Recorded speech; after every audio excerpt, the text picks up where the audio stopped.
Welcome to Bachelor of Science third year, subject Botany, semester 5, course code BOC 107, course title Microbiology and Plant Pathology. This is Unit 10, Genetics of Pathogenicity.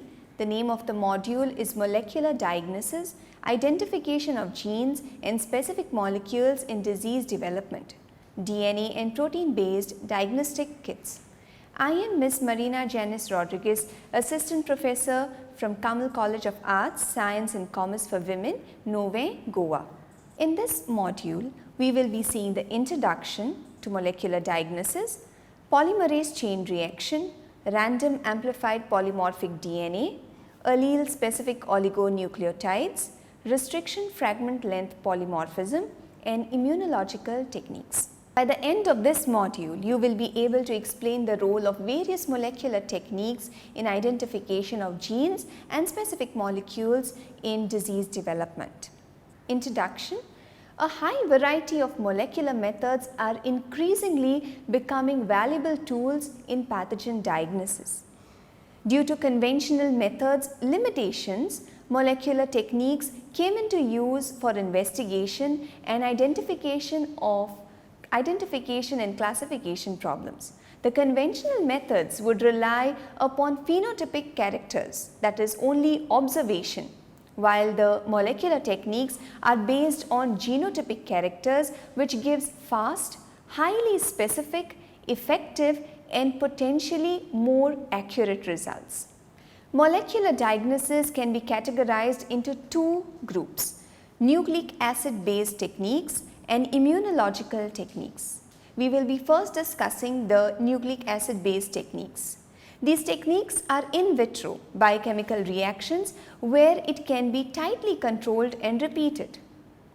All viable propagules that are collected for the purpose of identification contain entire nucleic acid component, and the presence of nucleic acid is not affected by the environment or the type of host from where these viable propagules are collected. First one is the polymerase chain reaction, which we usually call as PCR. PCR is an in vitro biochemical reaction where it can be tightly controlled and repeated. The entire process happens in basically 3 steps. The first one is the denaturation of the DNA of the target DNA. The second one after denaturation is the annealing of the primers, and the third step involves elongation of the nucleotide strand. At the end of this particular one cycle, the researcher ends up with double the amount of sample DNA that he or she had started with. The original DNA in PCR is amplified after repetitive cycles. As we have seen, from one cycle you can get double the amount of DNA that you have started with. Many such cycles can be carried out in the PCR machine. The DNA then, which is amplified, is run on gel electrophoresis.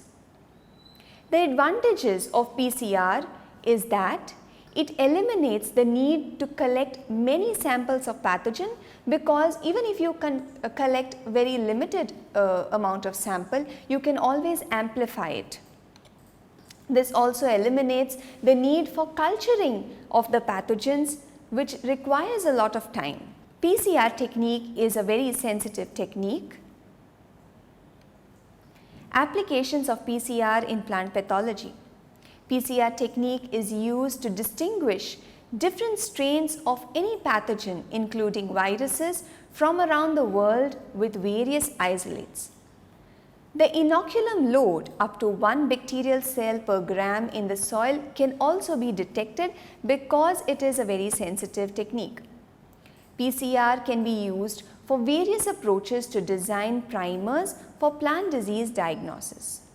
An advancement in PCR technology is the real-time PCR, which is also finding its application in plant pathology for identifying and the diagnosis of plant diseases in real time, quantification of pathogenic microorganisms associated with plants, and determination of the viability of pathogen. All of this happens in real time. The next technique is RAPD, that is random amplified polymorphic DNA. Random amplified polymorphic DNA is a PCR based technique.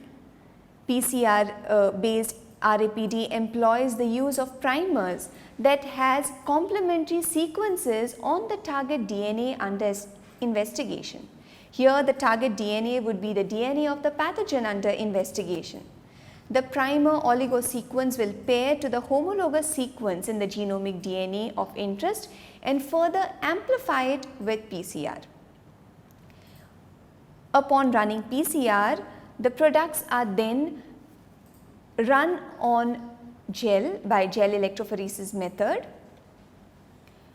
On gel electrophoresis, these amplified DNA bands can be detected and can be compared with the other sampled pathogen DNA from such a banding profile. These banding profiles give a key idea about the presence of the specific pathogen race and also assess the diversity, the different types of pathogen among the pathogen population. The next one is allele specific oligonucleotides, also called as ASOs. Allele specific oligonucleotide is a short piece of synthetic DNA complementary to the sequence of a variable target DNA. Please remember, the target DNA here is the pathogenic DNA. Even if there is one nucleotide or a base pair differing strain, it can be characterized from its other isolates with the help of primers called allele specific oligonucleotides.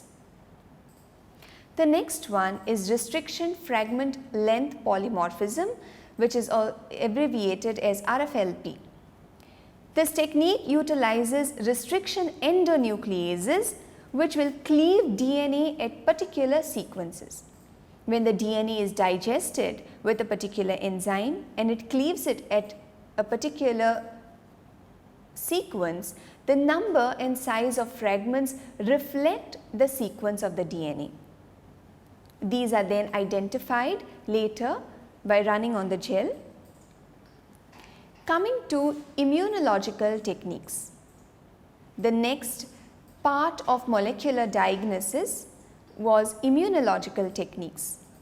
Immunoassays have been revolutionized by the introduction of highly specific monoclonal antibodies and enzyme-linked immunosorbent assays like ELISA as routine methods to detect only the molecules, that is the antigen or antibody binding sites, that is the epitopes that are unique to the infecting organisms.